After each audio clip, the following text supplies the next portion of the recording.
May kumalad na sa JHMC, isang business group ang formal na nagsampa ng kaso sa Office of the Ombudsman laban kay JHMC President and CEO Manjit T. Singh Riandi. Ito ay kasong violation of Anti-Graft and Corrupt Practices Act at Code of Conduct for Public Officials, grave abuse of authority, and grave misconduct. Bakit? Dahil sa sapilitan at walang awang pagpapasara nila ng mga negosyo sa Mile High Complex noong late 2025. Naglabas ng cease and desist orders ng walang due process habang nakikipag-usap pa nga yung mga negosyante sa kanila. Sabi ko naman sa inyo, hindi namin nakakalimutan ang mga issue na to.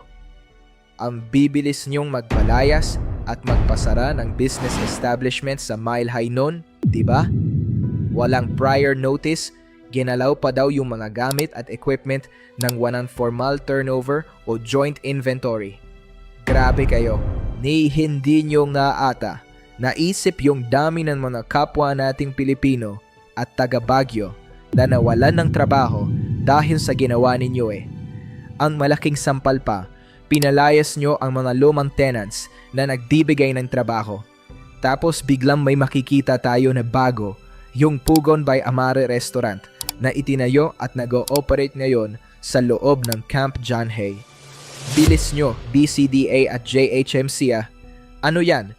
Pag kayo ang may gusto, mabilis makapasok at mag-operate. At eto pa ang nafafatawa. Nung pumutok itong balita tungkol sa ombudsman complaint sa social media, pagtingin ko sa comment section, aba, may mga taga-defend. Hoy, BCDA at JHMC, kung magbabayad kayo ng trolls, galing-galingan nyo naman. Halatang halata namang nalabayaran at fake accounts yung mga nagtatanbol sa inyo eh. Malabadong gawa ang accounts, tapos pare-pareho pa ng script. Huwag nyo kaming gawing tanga. Baka naman tahimik pa rin kayo pagkatapos nito. Mga unbothered na akala mo hindi public servants na dapat maayos na nagbibigay serbisyo sa bayan.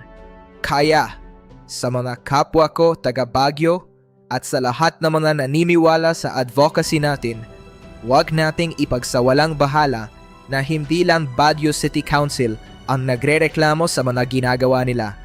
Pati mga negosyante sa loob, umaalma na dahil sa panaabuso. Tuloy lang tayo sa pagbabantay.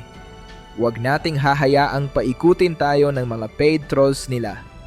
I-share nyo ang balitang ito para mas maraming makaalam sa tunay na ginagawa nila sa Camp John Hay.